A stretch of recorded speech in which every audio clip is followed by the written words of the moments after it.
Hello, ভালো আছেন সবাই? আশা করি ভালোই আছেন। আমিও ভালো আছি। আসলাম তো উজাই বিয়াতে, গুয়াহাটিতে গিয়া বরযাত্রী বিয়া শেষ। এখন উজাইতে গিয়া রওনা দিচ্ছি শিলচর লাগিয়া হাফলং রোড হইয়া। তো এই কারণে হাফলং রোডের কী কন্ডিশন কিনা বাজে সকাল 11:30। কত সময় গিয়া পৌঁছাই আপনারা দেখতে থাকেন এবং সঙ্গে থাকেন। নীলবাগান থেকে লামডিং যাওয়ার রাস্তায় অনেক বড় হনুমান মূর্তি। আরেকদিন আমার চোখও পড়ছে, কিন্তু আরেকদিন ভিডিও করতে পারছি না, কিন লেগে গেছিলাম গিয়া। তো আজকে হনুমান মূর্তিটা দেখতে দাঁড়াইলাম।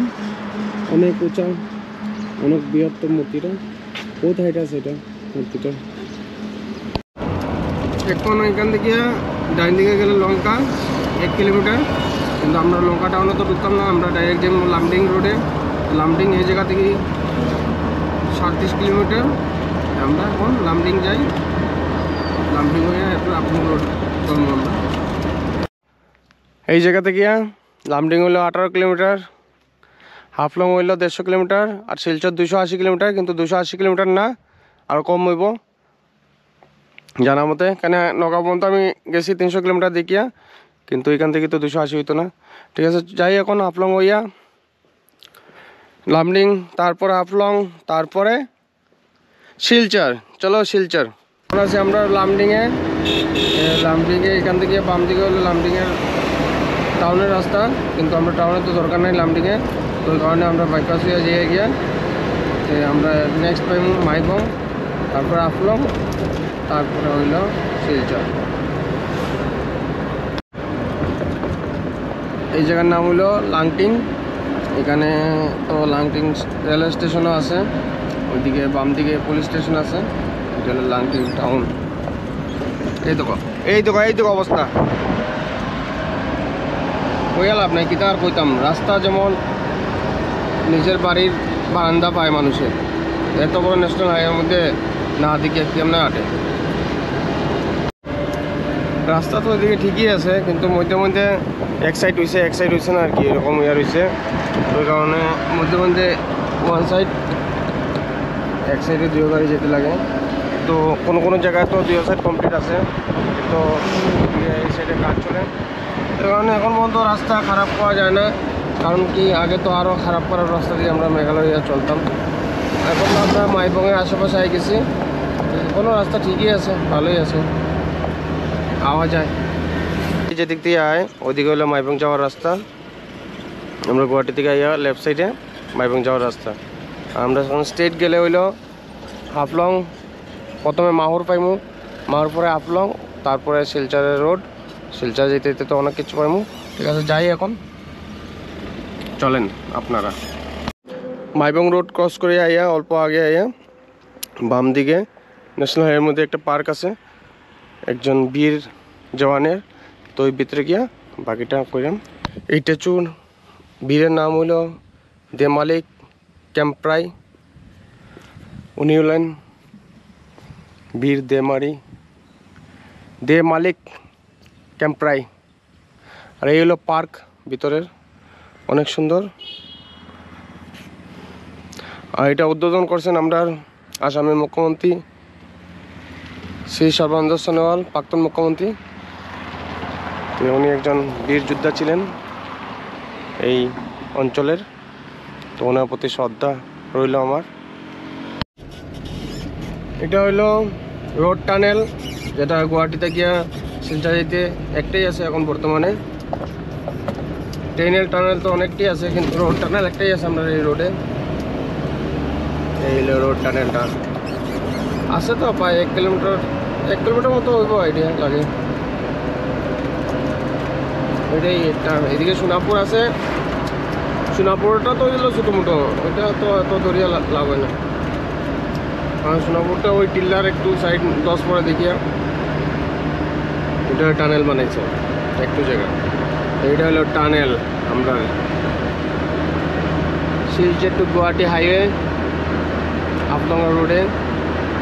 অল্প করে আমরা টানেলটা ক্রস করলে হাফলং রাস্তা পাইব। এই জায়গায় যা পুষ বাস যায়, ও মা ওই লাভ নেই, তার কোথাও রাস্তা বলা টানেলের ভিতর আর গাড়িও বুঝবো যায়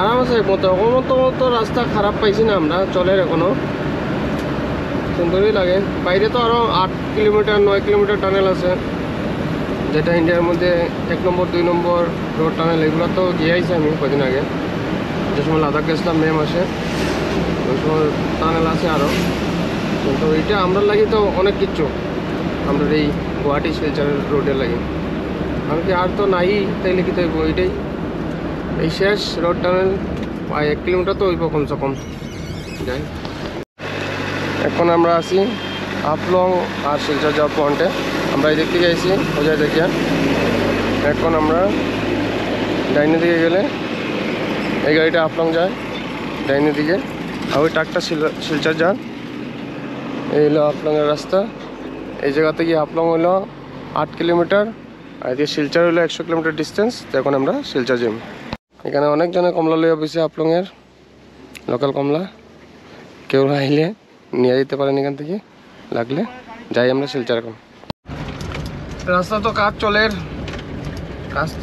কিন্তু চলার মতো তো বুঝ আছে আমাকে বৃষ্টি দিলে একটু প্রবলেম হতে পারে এটার মধ্যে তো গাড়ি তো চলে ঠিকঠাক কর্ম আর কাজ তো চলে বহুত বছর থেকে এটা চলবো কিন্তু শেষ হইব কবে এটা তো জানি না এই দেখুন কাজ জোর কদমে চলে পুরা একদম জিনিসপত্র কিচ্ছুর অভাব নাই মেস্তরির অভাব নাই কিন্তু কাজটা কবে শেষ হইব এই কথাটা কে জানে যেদিকে দেখো দিকে কাজ চলে সবাই কাজ করে কাজ তো চলে और कितना साल लगेगा এই তো কাজ চলে 10 বছর থেকে দেখলাম কাজ চলে কিন্তু রাস্তা আর হয় না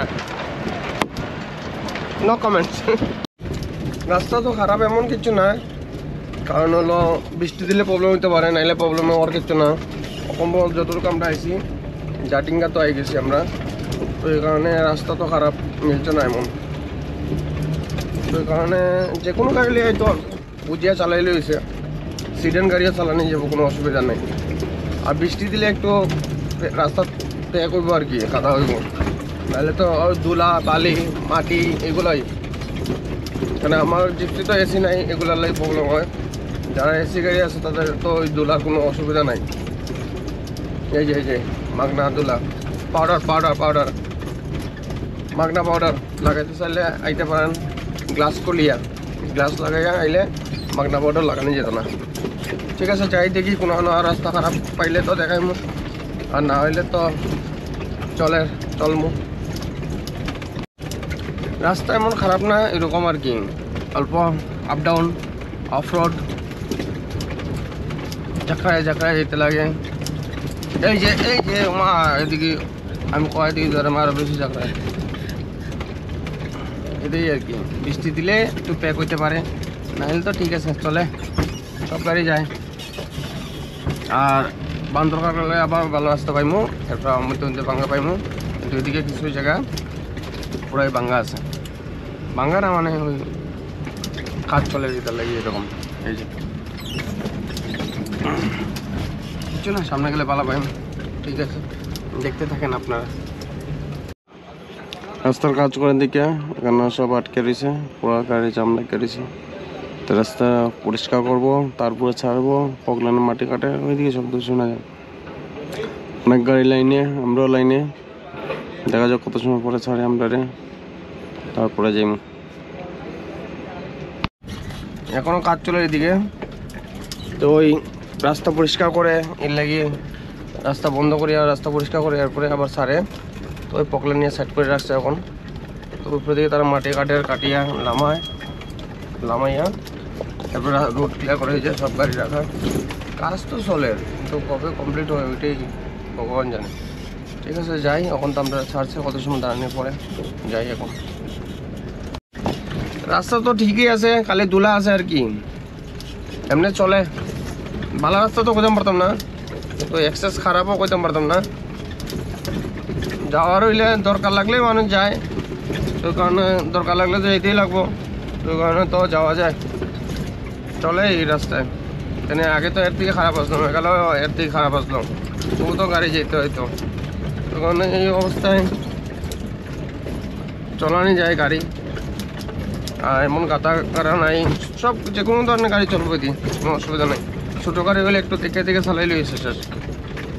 একটু পর তো আমরা যেমন বালাসরা, এখন আছি ডিটক্সরা, সঙ্গে থাকেন আপনারা।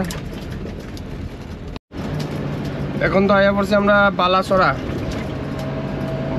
ডিটক্সরা পরে বালাসরা। তো বালাসরা পরে অল্প টোলগেট পাইমু, একটা টোলগেট আছে সামনে, টোলগেটের পরে পাইমু আমরা ডলো, আই গেছি শিলচার, আর বেশি সময় নাই, 40-45 মিনিটের শিলচার। তো চলো শিলচার পর্যন্ত, অত সময় দেখছো যখন ভিডিও, তা একটু দেখতে লাও, কষ্ট করো, কিন্তু আর কইতাম কইয়া লাভ নেই। আই গেছি শিলচার, এখন আছি দেবদূতের সামনে। এরপরে এই তো আমরা মেডিকেল রোড, এখান থেকে শুরু, দেবদূত হইয়া সেন্ট্রাল রোড হইয়া প্রেমতলা হইয়া রাঙ্গাগাড়ি হইয়া আমরা মেডিকেল রোড। এত সময় থেকে কষ্ট করে ভিডিও দেখছেন, সবাইকে ধন্যবাদ, অসংখ্য অসংখ্য ধন্যবাদ। আর ভালো লাগলে একটা লাইক করিয়া আমারে হেল্প করিয়া দিবেন, কারণ কি লাইক করতে আপনারা টাকা খরচ হইতো না, কিন্তু আমার হেল্প হইব। আর যদি ভালো লাগে ভিডিও তাহলে ফলো করতে পারেন নেক্সট ভিডিওর লাগি। আবার অসংখ্য ধন্যবাদ সবাইকে। আর আইসি শিলচার, আবার দেখা হইব অন্য কোনো ভিডিওতে।